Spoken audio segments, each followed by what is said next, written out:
If you struggle to get ahead with your finances, then you are not alone. 62% of Americans currently report living paycheck to paycheck. That means if you want to be better off than 6 out of 10 Americans, all that you have to do is spend less than you make, which is easy, right? Well, if you've ever actually tried to do this, then you'd realize that it's easier said than done. So in this video, I'm going to give you a step-by-step guide for finally taking control of your finances, getting your savings into the black, and then using those savings to reach your financial goals as efficiently as possible while still treating yourself like a human. And if you're new here, then welcome. My name is Jack Clemens. I'm a certified financial planner and the founder of Clemens Financial. And this is also the third video in the Launch Fi series. So if you want to check out the rest of those videos, go ahead and check them out on my channel. Otherwise, let's hop into the first step. Step 1 is to review the last 3 to 6 months of your expenses. And I know that's a lot of information to process, but this is a crucial step. You can't know where you're going unless you know where you've been. To make that process easier, I'm going to give you a free budgeting template so you can input and categorize all of your transactions. That template will then take that information and give you really actionable and useful data out of it. While you're categorizing and organizing these transactions, try to separate them out into 2 broad buckets, those being your essentials and your extras, or discretionary and indiscretionary, or wants and needs. However you want to say it, we want to look at what you have to pay every month versus what you can pay or choose not to pay if you'd like to. The essentials category will include things like your rent or mortgage, minimum payments to your debts, a minimum number of groceries, and things like that you actually need to survive. Your extras will include things that aren't strictly necessary for the functioning of life, things like shopping, coffee, eating out, and stuff like that. And when you're going through your expenses, you're going to be tempted to take things out. These might be large, expensive purchases that you only make one time, like if you had to purchase a car, for example. Or these might be seasonal things, like the money you put towards presents on Christmas, or the payments you made for flights on a vacation. But don't give in to this temptation and make sure that you're including everything that you've actually spent money on over the past 3 to 6 months when collecting this data on your personal finances. And while you're going through your expenses over the last 3 to 6 months, you're probably going to find a few easy wins, like subscription services that you no longer want to be paying towards. I would recommend moving forward with addressing those as soon as you see them, because when you see that expense that you've been paying, that extra $100 for a gym membership in a state that you don't live in anymore, you're going to be the most motivated at that moment to address that need and get that done,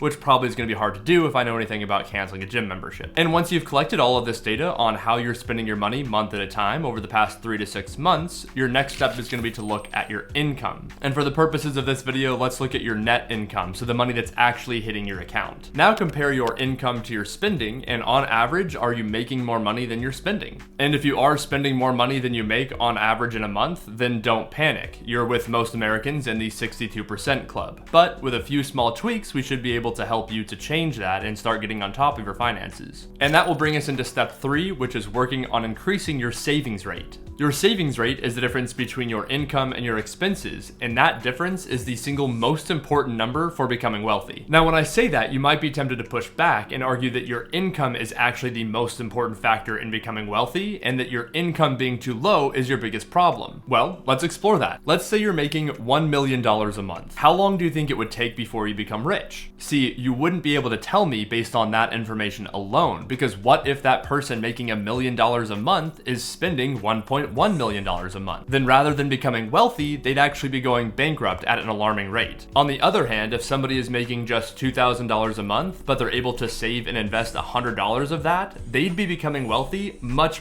faster than the one making $1 million a month. And this illustrates how important savings rate is. It doesn't matter what you make, what matters is the difference between what you make and what you spend. And following that thread, there are then 2 ways to increase your savings rate: making more money and spending less money. And from an efficiency standpoint, it's much better to try to spend less than it is to try to make more. Now, there's a ton of reasons why spending less money is much more efficient than trying to earn more money, but I don't want to focus on that in this video. So now that we've agreed that we want to spend less money, most people would assume this means canceling Netflix or going out fewer times for coffee, but this is the exact opposite of the way we should be thinking about this. Instead of looking at these small miscellaneous expenses, we should be looking at our expenses in order from highest expense to lowest, because cutting 10% from your largest expense would probably save you hundreds of dollars a month, compared to cutting lots of small miscellaneous expenses that might only save you hundreds of dollars over a year. And following this logic, the 3 largest expenses for Americans outside of taxes is housing, transportation, and then food. So really start to think about how small changes in these areas might impact big changes in savings. With housing, if you own a home, could you rent out part of it? Could you house hack? Could you downsize? A heat map study found that the average American homeowner rarely uses 40% of their home. So how can you best use that space to make money or decrease your expenses? If you rent, are you able to move to a cheaper place once your lease is up? If you have family nearby, would you be able to move in with them even just for a short period of time so that you could use that extra savings to get on top of your money? You might be inclined to completely ignore this part of the advice, and that's totally okay, but this is the biggest mover with your wealth, so really think about it and don't take anything off the table. And I do practice what I preach here. My wife and I had a fully paid off home on 2 acres, and we recently sold that home and started renting because it let us get to our financial goals more efficiently. But now let's move on to the next highest average annual expense, transportation. If you live in a city that offers public transportation, that's usually going to be the cheapest option. If you don't live in a city and you do need a car, the best way to purchase a vehicle is to find a 3 to 5 year old used car that has strong reliability, low maintenance costs, and good gas mileage, and then to drive that for as long as possible. And if you're married or if you live someone, consider sharing just one car. My wife and I have been doing this for years now, and it's saved us tens of thousands of dollars. And last of the big 3 average American expenses is, not surprisingly, food.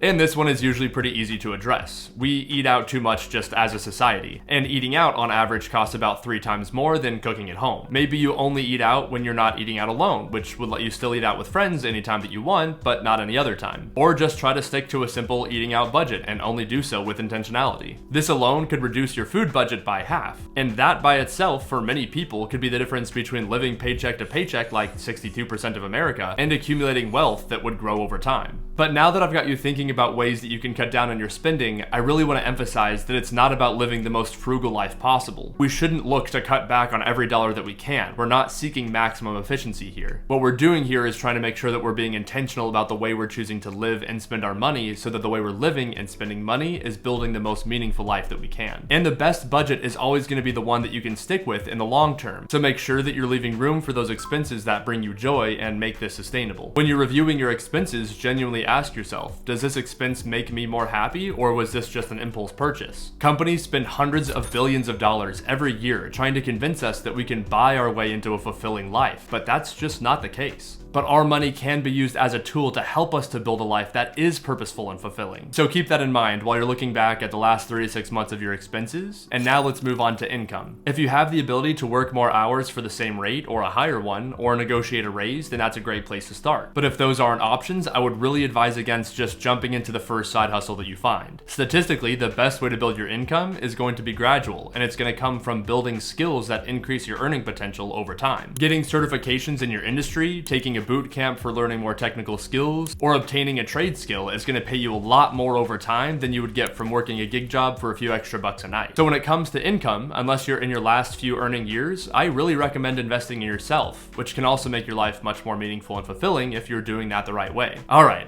take a breath. We're doing great. Now you have a sustainable budget and you're actively tracking your income and expenses every month with an eye to increasing your savings rate. And the higher your savings rate, the faster you'll be able to reach your financial goal. But now that you've got this savings rate and you're growing it every month, what do you do with that extra money? Well, that's exactly what I'm going to cover in the next video. So if you liked this video, then please do like the video and subscribe so you can see the next one. And don't forget to grab your free budgeting template down in the comments. Thanks.